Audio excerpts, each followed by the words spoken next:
Akashvani Simhapuri FM కేంద్రం.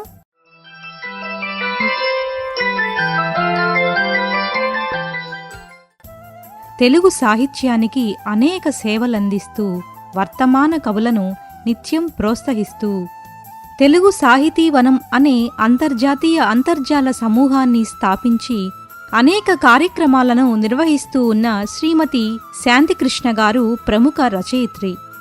వీరు కవితలు, రుబాయీలు, గజళ్లు, సమీక్షలు, కథలు రాస్తుంటారు. చినుకు తాకిన నేల, స్వప్నధార, నిశ్శబ్ద ప్రవాహం అనే 3 కవితల సంపుటాలను వెలువరించారు. ఇంతేకాకుండా వీరి సంపాదకత్వంలో 5 సంకలనాలు వెలువరించారు. సాహిత్యపరంగా ఎన్నో పురస్కారాలను కూడా పొందారు. శ్రీమతి శాంతికృష్ణ గారు మనకు అందించిన కథానిక మనసుతో రాయబారం.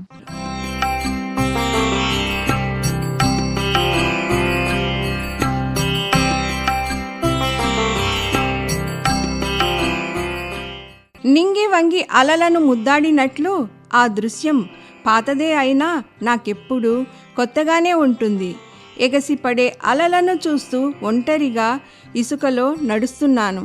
నీ నుండి దూరంగా, అతి దూరంగా పారిపోయి వచ్చినా నీ ఆలోచనలు గువ్వపిట్టలై గుండెలో కువకువలాడుతూనే ఉన్నాయి. నువ్వెప్పుడూ అనేవాడివి, సంద్రపు ఒడ్డున నాతో కలిసి అడుగులు వేయాలని. ఆ గాలికి ఎగిరే నా ముంగురులను రెప్పవేయక చూస్తూ ఎన్నో మాటలు చెప్పాలని. కెరటాల కేరింతల్లో చిన్న పిల్లలై సంబరంగా ఆడాలని. నాతో కలిసి సముద్రం చూడాలనే నీ ఆశ అనంతం కదా. అంతకన్నా నన్ను ప్రత్యక్షంగా చూడాలనే నీ కోరిక ఇంకా ఇంకా అనంతమైనది. ఎవరు చెప్పారు మొదటి చూపులోనే ప్రేమ అని? మొదటి పలకరింపులో కూడా ఉంటుందని నిరూపించిన అనుబంధం మనది. అభిరుచులు, ఆశయాలు, అలవాట్లు, వ్యక్తిత్వాలు అన్నీ కలిసినా ఈ వియోగం మాత్రం అత్యంత సాధారణంగా జరిగిపోయింది. ఏ కండిషన్స్ లేవు, ఏ యుద్ధాలు లేవు.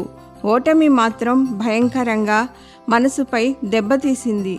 నీ కెరియర్లో నీవు స్థిరపడి, నా కెరియర్లో నేను స్థిరపడ్డా రాయబారం లేని శత్రుదేశాల్లా విడిపోయాం. ఆ స్నేహపు పరిమళాలు మాత్రం అప్పుడప్పుడు సుతారంగా నన్ను తాకి వెళ్తూనే ఉంటాయి. నమ్మకానికి అపనమ్మకానికి మధ్య నలిగిపోతూ. ఇంకా ఎన్నో ఆలోచనలు, ఎన్నెన్నో జ్ఞాపకాలు. ఒంటరిగా నడుచుకుంటూ తీరంలో చాలా దూరమే వచ్చేసినట్లున్నాను.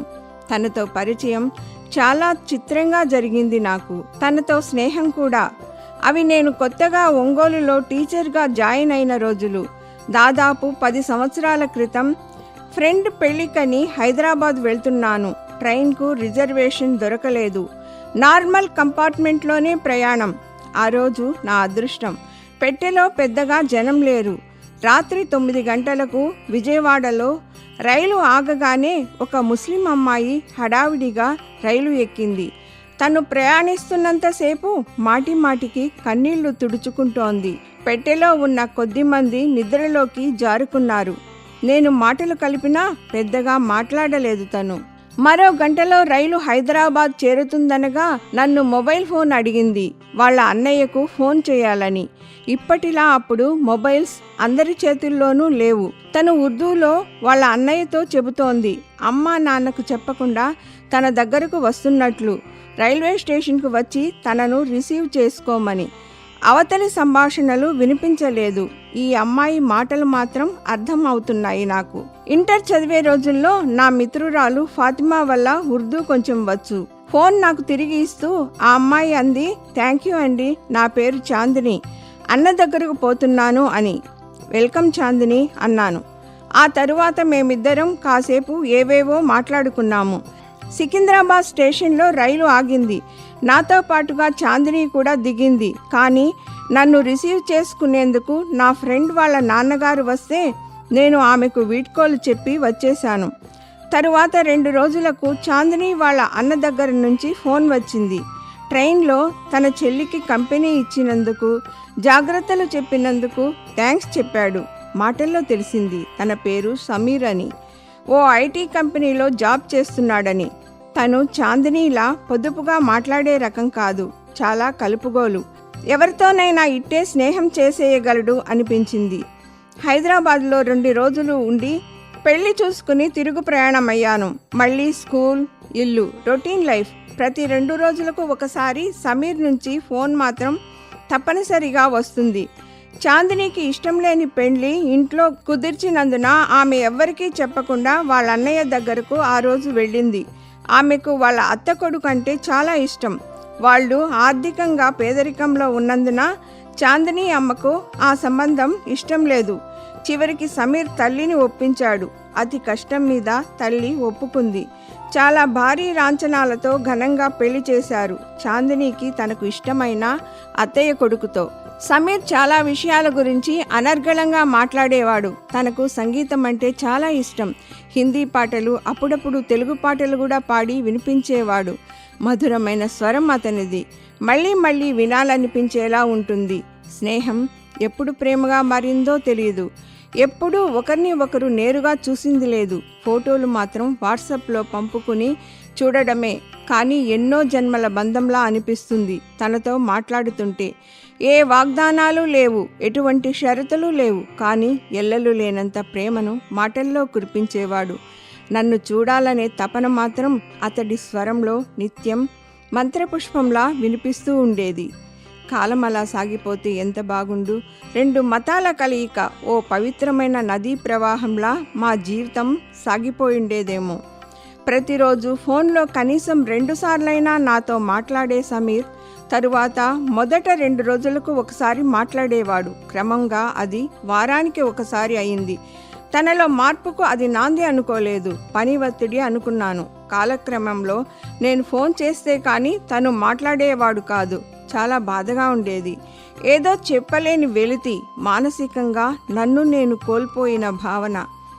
మరో 4 రోజుల్లో కార్తీక పౌర్ణమి. మేము నేరుగా కలుసుకుని ఒకరిని ఒకరు చూసుకోవాలని అనుకున్న రోజు. కారణం, మేమిద్దరం ఫోన్లో మొదటిసారి మాట్లాడుకున్న రోజు కార్తీక పౌర్ణమి. వారం పైనే అవుతుంది సమీర్తో మాట్లాడి. ఇంకో 2 రోజుల్లో కార్తీక పౌర్ణమి ఉందనగా స్కూల్ నుంచి ఫోన్ చేశాను. విషయం గుర్తు చేశాను. చూస్తాను స్వాతి, రావడానికి ప్రయత్నిస్తాను అన్నాడు సమీర్. ఆ చిన్ని సమాధానానికే మనసు పొంగిపోయింది, గాల్లో తేలుతున్నట్లు. ప్రేమంటే ఇంతేనా?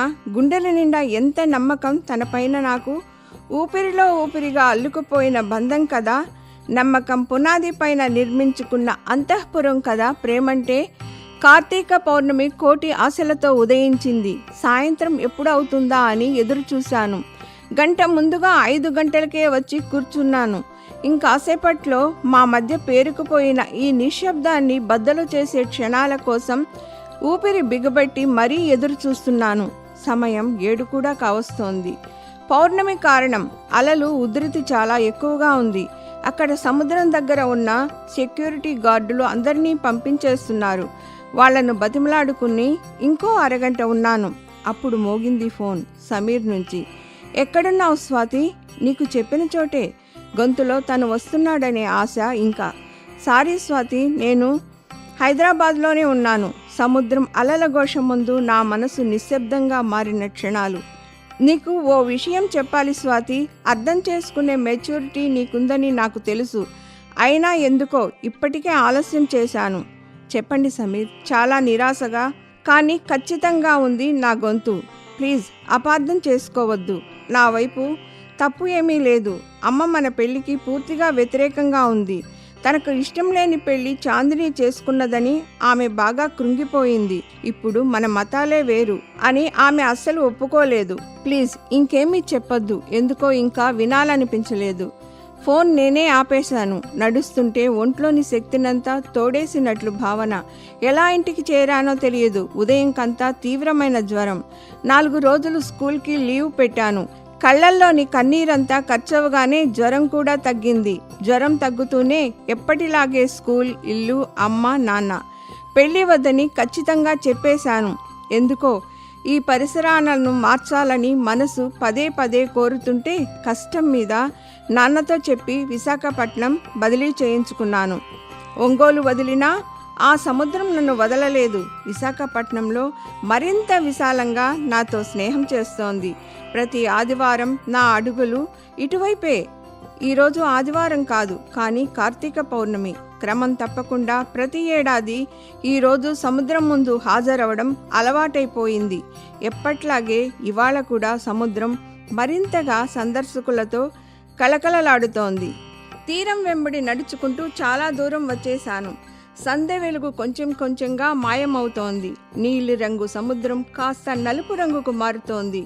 ఇంతసేపు సముద్రపు ఒడ్డున కేరింతలు కొట్టిన పిల్లలు, ప్రేమ ఊసులు చెప్పుకున్న జంటలు, జీవితపు ఆనందాలను నెమరేసుకున్న పెద్దలు అందరూ తమ ఆత్మబంధువుని వదలలేక వదిలి వెళ్తున్నారు. చాలా నిస్సత్తుగా ఇంటికి చేరుకున్న నాకు వరండాలో లైట్ వెలుగులో ఎవరో కూర్చొని ఉన్నట్లు కనిపిస్తుంటే గేటు తీసుకుని వేగంగా లోపలికి వెళ్ళాను. గేటు అలికిడికి ఆ వ్యక్తి లేచి నిలబడ్డాడు, వెలుతురుకు బాగా అభిముఖంగా. ఆశ్చర్యం, కళ్ళు మోసం చేయడం లేదు కదా సమీర్. తనను ఫోటోలో తప్ప నిజంగా ఎప్పుడూ చూడకున్నా ఎలా గుర్తించాను? స్వాతి, అవును, ఈ స్వరమే నాలో ప్రేమ గంటలు మోగించింది. ఈ స్వరమే నన్ను నాకు కొత్తగా చూపించింది. ఆనందం అంచుల దాకా తీసుకెళ్లి అగాధంలోకి పడవేసింది. కన్నీళ్లను పరిచయించింది కూడా ఈ స్వరమే. 10 సంవత్సరాలు అయినా నేను మర్చిపోలేని స్వరం. ఒంగోలు వెళ్ళాను. మీ పేరెంట్స్ ఇచ్చారు నీ అడ్రస్. ఫోన్ చేయాలనిపించలేదు, అందుకే ఇలా. ఎలా ఉన్నావు స్వాతి? బాగా ఉన్నట్లే కదా అంటూ తాళం తీసి లోపలికి ఆహ్వానించాను. భోజనం చేశాము. మేడపైన వెన్నెల్లో కూర్చున్నాము. చెప్పండి, ఇన్నాళ్ల తర్వాత ఇలా హఠాత్తుగా అసంపూర్తిగా వాక్యం ఆపేశాను. కొన్ని వాక్యాలు ఇలా ఎందుకు ఆగిపోతాయో ఎవరికీ తెలియదు. నేను కూడా పెళ్లి చేసుకోలేదు స్వాతి. అమ్మ కోసం నిన్ను దూరం చేసుకోగలిగాను, కానీ ఆమె కోసం మరో స్త్రీని నా జీవితంలోకి ఆహ్వానించలేకపోయాను. ఈ విషయంలో అమ్మ ఓడిపోయింది. అమ్మ ఇన్నాళ్లకు తన తప్పు అయితే తెలుసుకుంది, కానీ నా తప్పును సరిదిద్దుకునే అవకాశం ఉందో లేదో తెలియదు. అయినా ఇలా ధైర్యంగా బయలుదేరి వచ్చేశాను. మనసు ఆనందంతో గంతులు వేయలేదు. ఒక రకమైన నిర్లిప్తత. ఆకాశం నిండు పండు వెన్నెల సముద్రమంత విస్తారంగా కనిపిస్తోంది. 10 సంవత్సరాల ముందు తామిద్దరూ కలుసుకోవాలని కలలు కన్న కార్తీక పౌర్ణమి. సముద్రం దగ్గరైతే కలుసుకోలేదు, కానీ సముద్రమంత వెన్నెల్లో కలుసుకున్నాము. చెప్పు స్వాతి, క్షమించలేవా? జరిగిపోయిన కాలాన్నైతే తీసుకురాలేను. భవిష్యత్తు అంతా నీతో కలిసి మాత్రమే జీవించాలని ఉంది. మనం కలలు కన్న జీవితాన్ని నిజం చేద్దాం ప్లీజ్. నా 2 చేతులను తన 2 చేతులతో పట్టుకుని అభ్యర్థించాడు. తన కళ్ళల్లో తడిమెరుపు కూడా కనిపిస్తోంది. మొదటిసారి ఈ స్పర్శ ఎంత మధురంగా ఉండాలి, కానీ ఎందుకు మనసు ఇంత నిశ్శబ్దంగా అయిపోయింది? అసలు చలనం లేనట్లు, రాగద్వేషాలకు అతీతంగా ఇంత రాటుదేరిపోయిందే నా మనసు. నాకు కొంచెం టైం కావాలి సమీర్. నా గొంతు నాకే కొత్తగా ఉంది. తప్పకుండా నీ ఫోన్ కోసం ఎదురు చూస్తుంటానని మరవద్దు అంటూ నా చేతిని సున్నితంగా తన పెదవులకు తాకించి నా దగ్గర సెలవు తీసుకుని బయలుదేరాడు. గేటు తీసుకుని రోడ్డుపైకి వెళ్తూ పైకి చూశాడు. ఆ చూపులో ఆశలను నేను ఊహించగలను. వేల ఆశలతో తన కోసం. అప్పుడు నేను చూసిన ఎదురు చూపులు కూడా అంతకన్నా హృదయంగా ఉండేవి. అప్పుడు కారిన కన్నీళ్ల ప్రవాహంలో ఎంత వేదన కొట్టుకుపోయిందో, ఎంత ప్రేమ ఆవిరి అయిందో, ఎంతగా నా గుండె తపించిపోయిందో. 10 సంవత్సరాల తర్వాత పదిలంగా మిగిలిన కొన్ని జ్ఞాపకాలు ఇప్పుడు నా మనసుతో రాయబారం చేస్తాయేమో. కాలమే చెప్పాలి ఇప్పుడు ఈ నిరీక్షణల ఫలితాలను. ధన్యవాదాలు.